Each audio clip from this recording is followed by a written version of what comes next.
Rocket technology has advanced rapidly over the last 60 years, and in that time, it is estimated that over 35,000 rockets have been sent to space. But with such rapid innovation, you're bound to have some accidents. Space organizations spend years making sure everything is correct. However, a single error can cause those years of work to go down the drain in a matter of seconds. From the United States all the way to China, here are 5 rocket launches that went horribly wrong.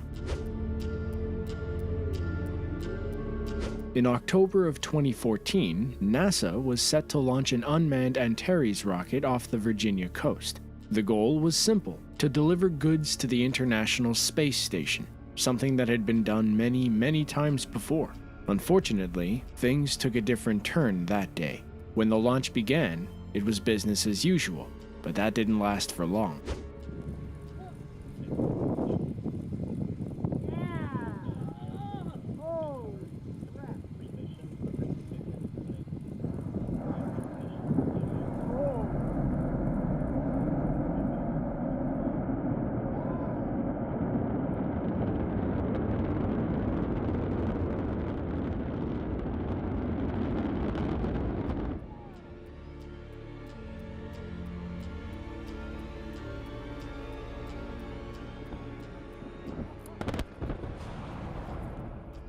An investigation into why the rocket failed soon followed. A year later, a report came out detailing how there was an explosion within the rocket's liquid oxygen turbopump in one of the 2 AJ-26 engines. This caused the rocket to lose its thrust and come crashing back so close to the launch pad. The explosion was triggered when stationary and rotating parts within the turbopump came into contact with one another. The excessive amount of friction that was generated led to the ensuing fire. However, the report could not figure out what caused the issue in the turbopump in the first place.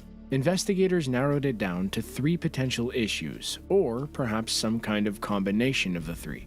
It's possible the explosion occurred as a result of inadequate design robustness of the engine itself, which made it more susceptible to oxygen fires. It's also possible a debris such as titanium or silica got into the engine. Finally, there could have been a manufacturing defect within the engine. Investigators could not say for certain exactly what caused this disaster. Luckily, no one was harmed in this launch. On July 1st of 2013, a Russian rocket was set to take off. However, things quickly went askew when the rocket began to veer off course. You can see in the video how significantly it's skewing to the side, which can only mean disaster.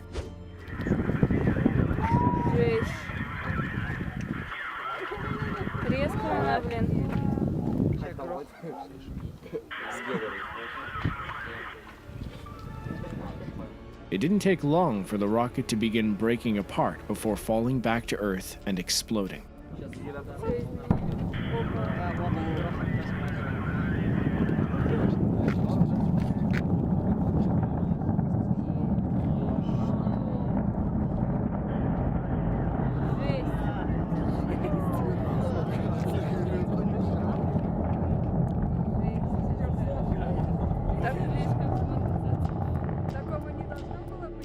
Findings from later found that the failure was likely due to an emergency shutdown of the booster's engines and about 17 seconds into takeoff. Luckily, the rocket was unmanned, but it was carrying 600 tons of highly toxic kerosene, amyl, and heptyl fuel, which were spilled all over the surrounding area. While the fuel did give off a poisonous smoke, it was partly contained thanks to nearby rain at the launch site.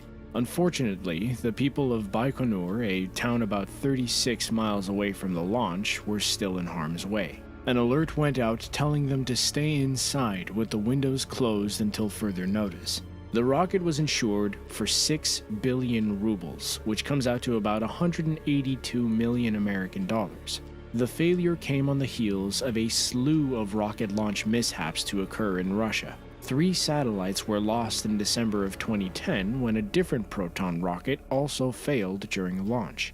After this particular incident, all Proton rockets had to be grounded for months until a detailed investigation could be carried out to try to prevent future disasters. On January 17, 1997, a rocket that went by GPS IIR-1 was set to be the first Block IIR GPS satellite to set flight. It was supposed to operate as a component of the United States Air Force Global Positioning System, but it blew apart only 13 seconds after it took off. You can see how quickly things go from exciting to devastating in one humongous blast.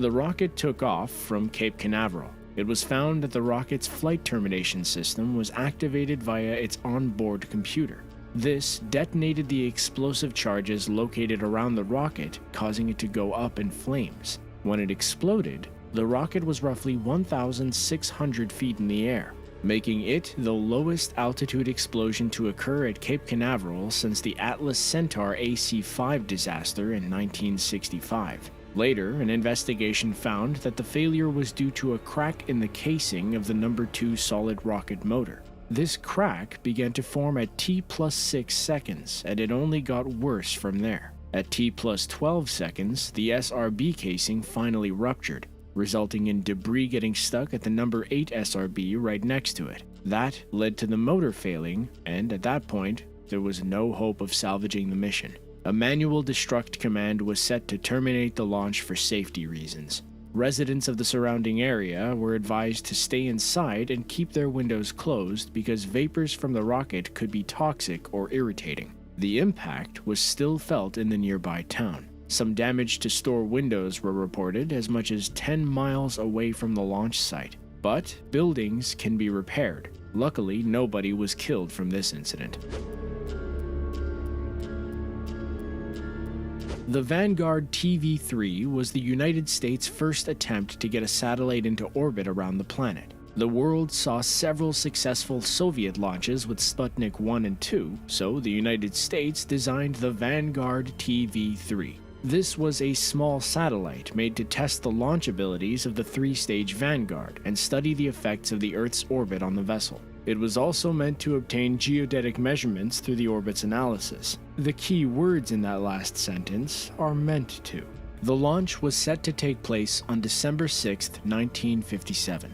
In just 2 seconds after liftoff, the rocket began to lose thrust.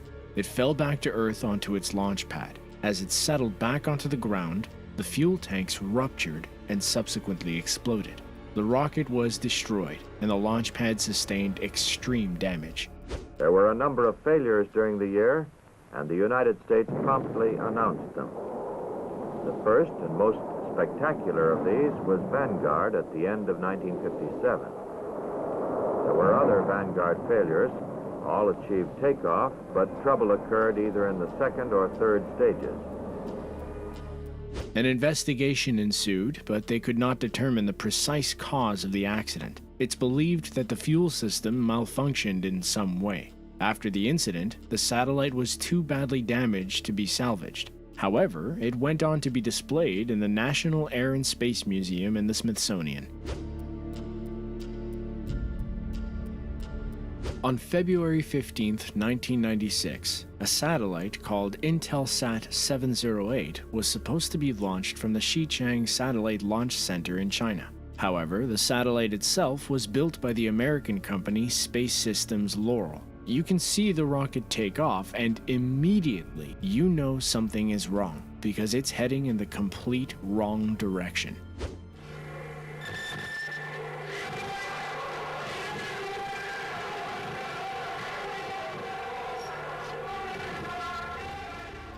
Later in the video, you see the rocket transforming into a fireball before crashing back to the ground.